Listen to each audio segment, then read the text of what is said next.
दशमस्कन्धः अथैकोनत्रिंशोऽध्यायः 29th chapter first श्लोका श्रीशुक उवाच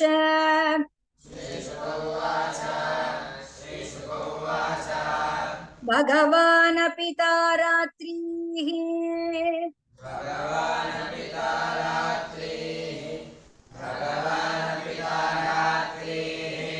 शरदोत्फुल्लमल्लिकाः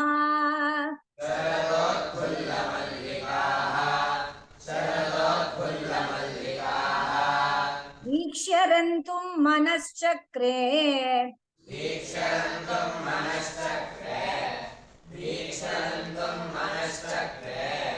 योगमायाम् उपाश्रितः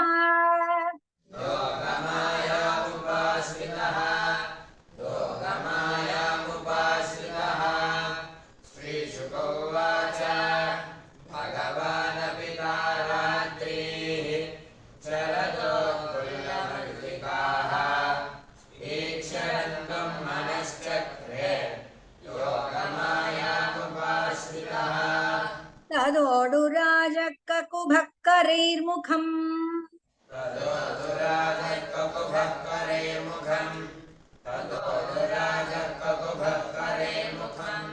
प्राच्या विलिम्पन् अरुणेन शन्तमैः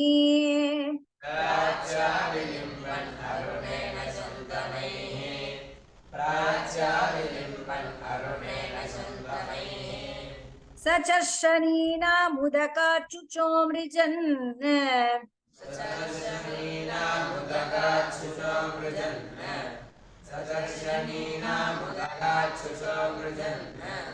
प्रियः प्रियाया इव दीर्घदर्शनः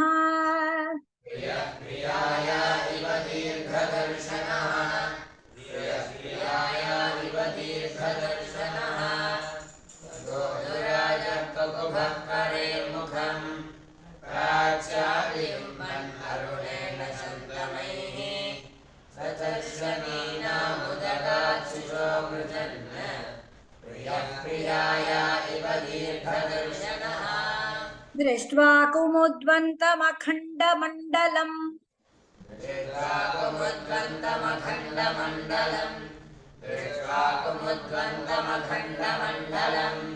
रमाणनाभं नवकुङ्कुमारुणम्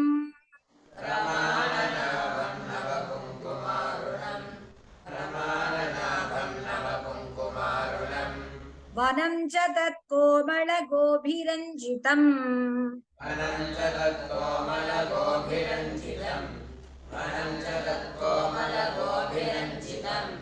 जगौकलं वामदृशां मनोहरम्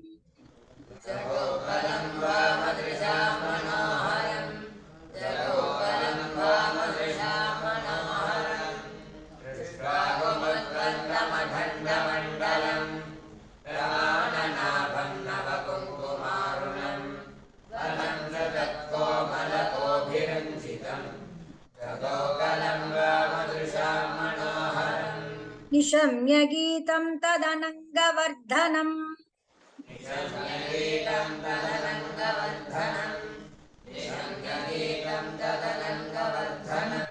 व्रजस्त्रियः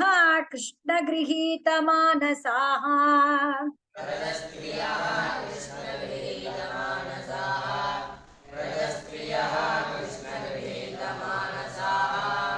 आजग्मुरन्योन्यमलक्षितोद्यमाः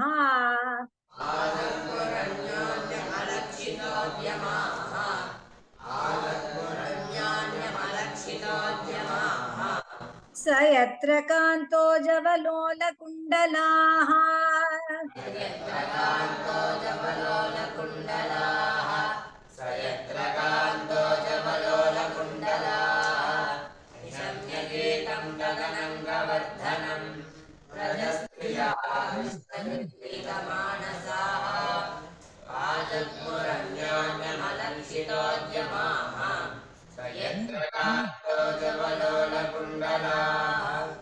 दुगन्त्योऽभिययुक्ताश्चित्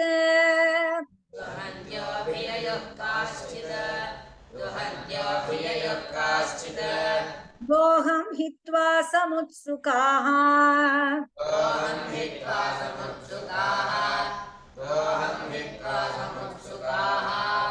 पयोधिसृत्य संयावम्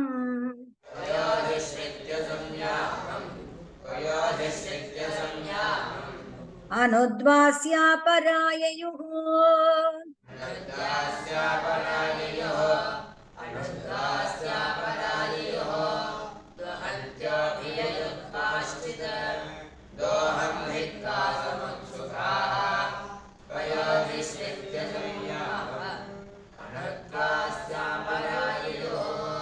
परिवेशयन्त्यस्तद्धित्वा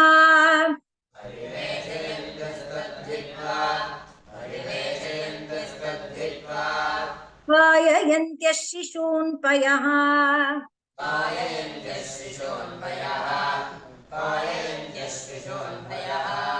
शुश्रूषन्त्यः पतीन् काश्चित्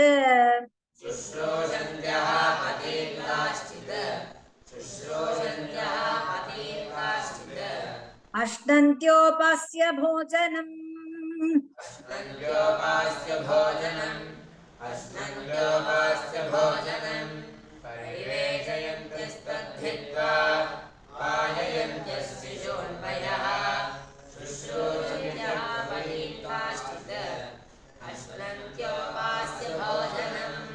लिम्पन्त्यप्रमृजन्त्योऽन्या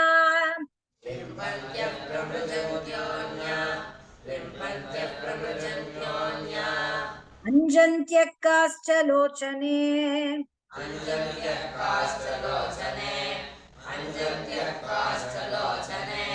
व्यत्यस्तवस्त्राभरणाः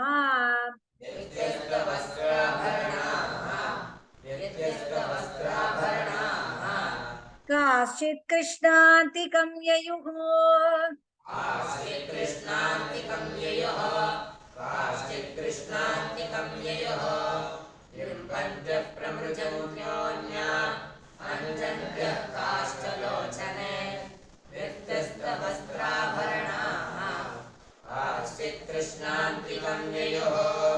सा वार्यमाणा पतिभिः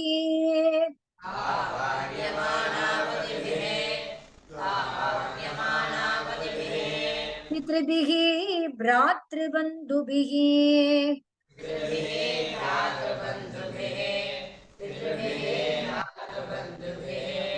गोविन्दापहृदात्मानः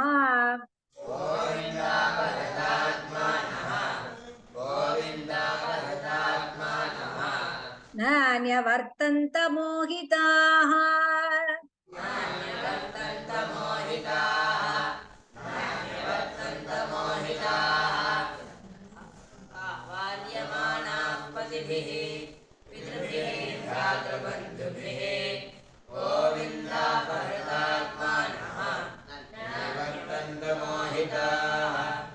अन्तर्गृहगता काश्चित्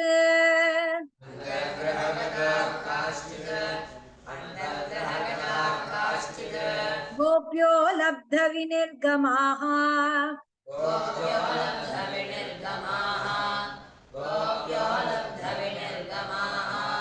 कृष्णं तद्भावनायुक्ता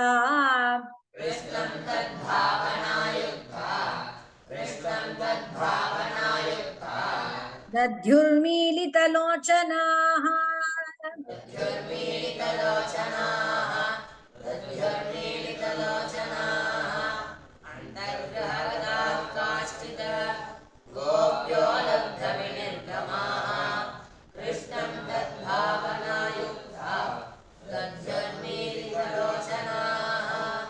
दुस्सहः प्रेष्टविरह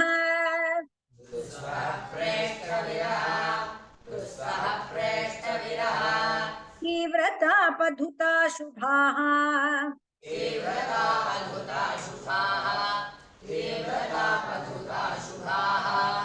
ध्यानप्राप्ताच्युताश्लेष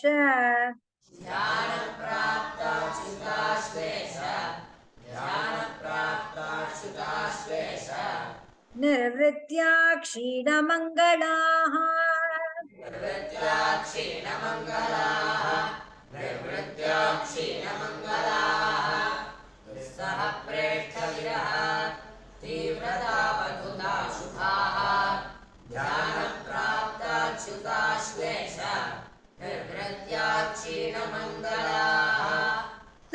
त्वमेव परमात्मानं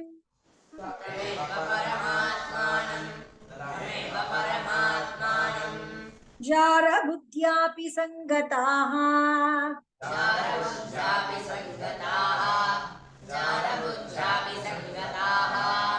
जहुर्गुणमयं देहम्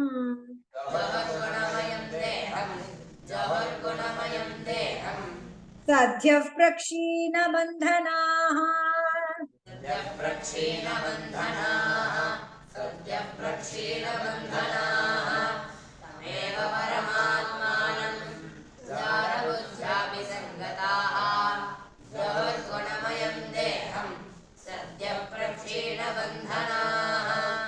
राजोवाच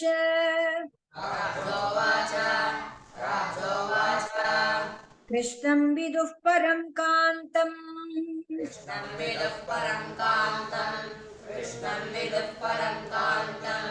न तु ब्रह्मतया मुने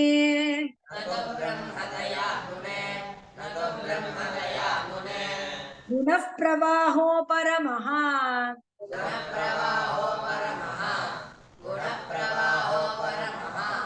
तासां गुणधियां कथम्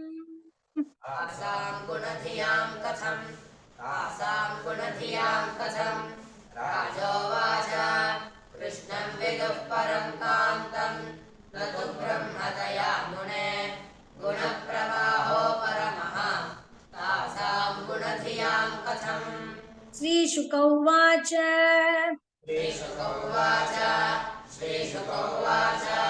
उक्तं पुरस्तादेतत्ते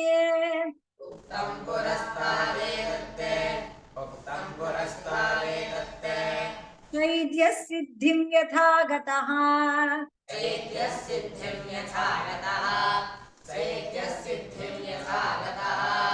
विशन्नपि हृषीकेशम्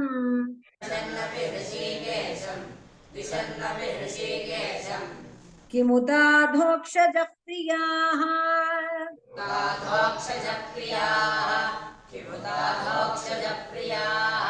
श्रीशुक उवाच उक्तं पुरस्तादेतत्ते चैद्यसिद्धिं यथा गतः विशन्नपि हृषीकेशं किमुताधोक्षजप्रियाः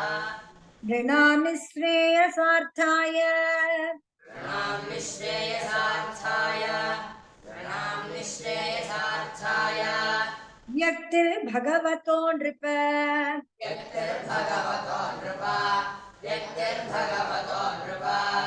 अव्ययस्याप्रमेयस्य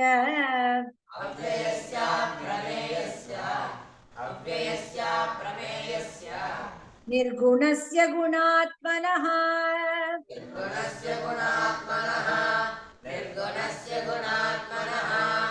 नृणां निःश्रेयसार्थाय व्यक्तिर्भगवतो नृप अव्ययस्याप्रमेयस्य निर्गुणस्य गुणात्मनः कामं क्रोधं भयं स्नेहम्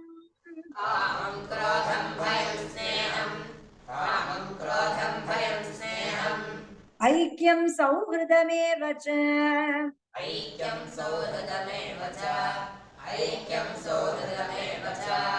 नित्यं हरो विदधतो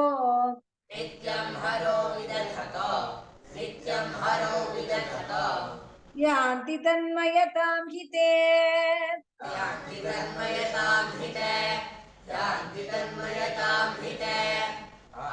क्रोधं भयं स्नेहम् ऐक्यं सौहृदमेव च नित्यं हरो विदधतो यान्ति तन्मयतां हिते न चैवं विस्मयकार्यो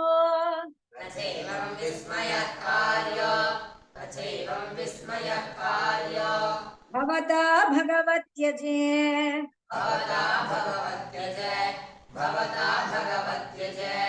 योगेश्वरेश्वरे कृष्णे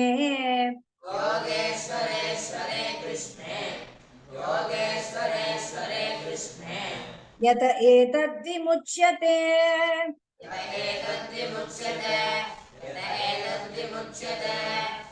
एवं विस्मयः कार्यो भवता भगवत्यजे योगेश्वरेश्वरे कृष्णे दृष्ट्वान्तिकमायाता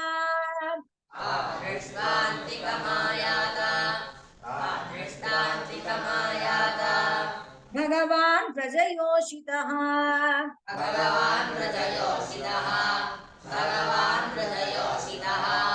अवदद्वदतां श्रेष्ठः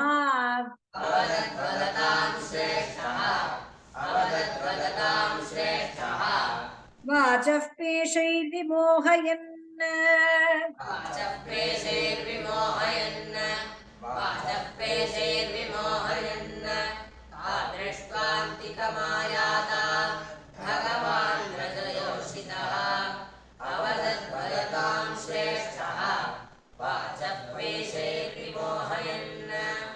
श्रीभगवानुवाच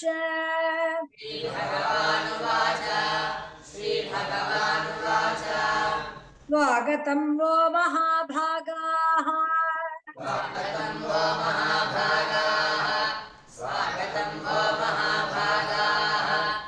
प्रियं किं करवाणि वः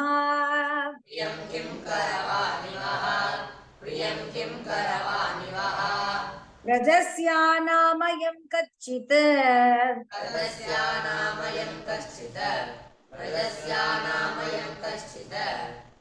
व्रजस्य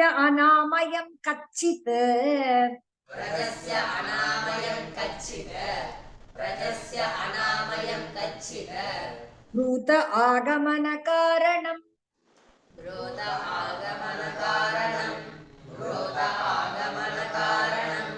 श्रीभगवानुवाच स्वागतं वो महाभागाः प्रियं किं करवाणि वः व्रजस्य अनामयं कच्चित् भूतागमनकारणम् रजन्येषा घोररूपा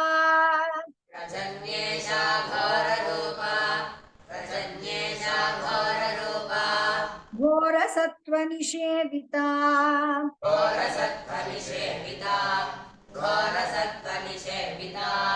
प्रतियात व्रजं नेह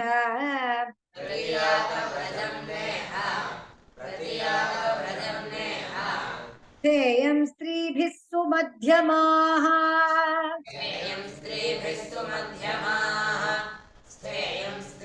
सुमध्यमाः रजन्येषा घोररूपा घोरसत्त्वनिषेविता प्रतियात व्रजं नेह स्थेयं स्त्रीभिः सुमध्यमाः मातरः पितरः पुत्रा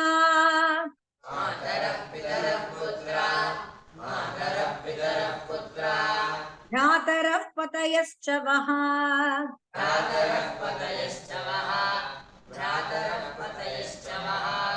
विचिन्वन्ति ह्यपश्यन्तो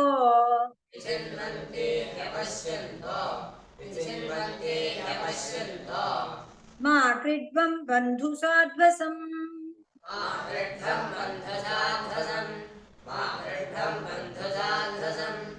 मातरः पितरः पुत्रा भ्रातरः पतयश्च वः विचिन्वन्ति ह्यपश्यन्तो मा कृड्वं बन्धुसाध्वसम् दृष्टं वनं कुसुमितं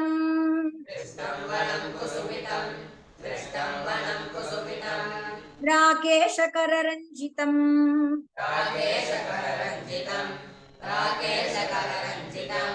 यमुनानिललीलैजत्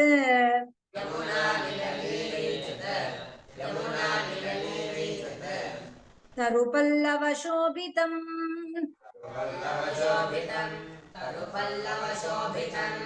दृष्टं वनं कुसुमितं राकेशकररञ्जितं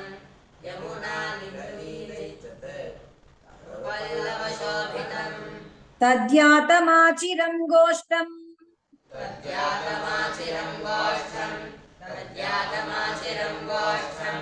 शुश्रूषध्वं पतीं सतीः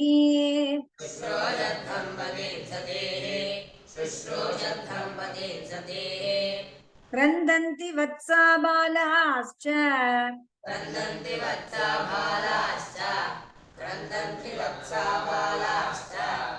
तान् पाययत दुह्यत तान् पाययत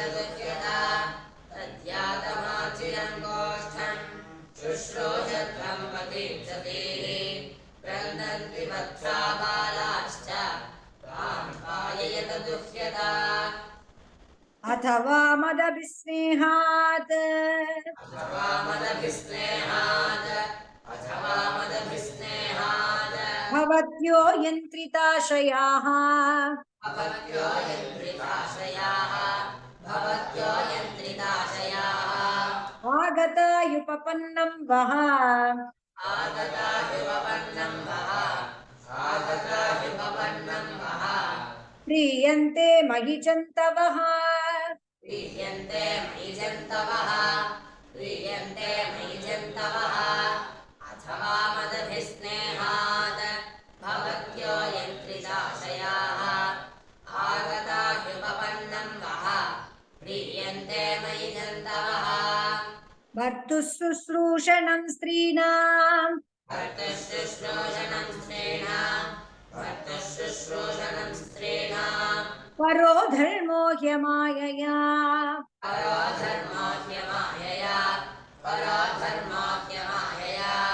तद्बन्धूनां च कल्याण्यः तद्बन्धूनां च कल्याण्यः तद्बन्धूनां च कल्याण्यः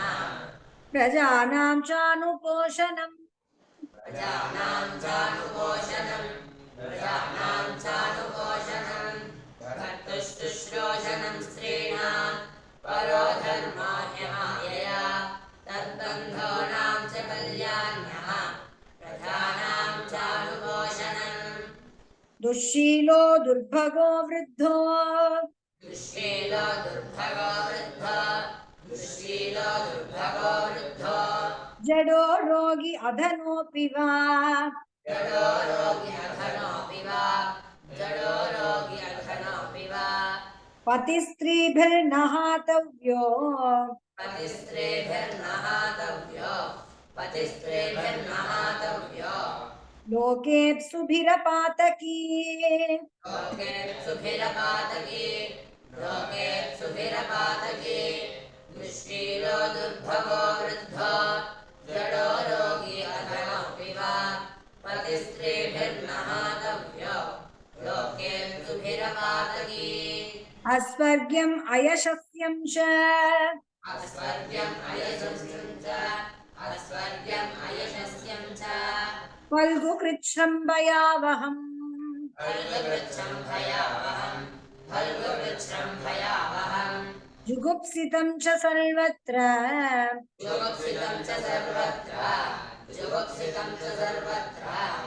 औपपत्यं कुलस्त्रियाः उपपत्यं कुलस्त्रियाः उपपत्यं कुलस्त्रियाः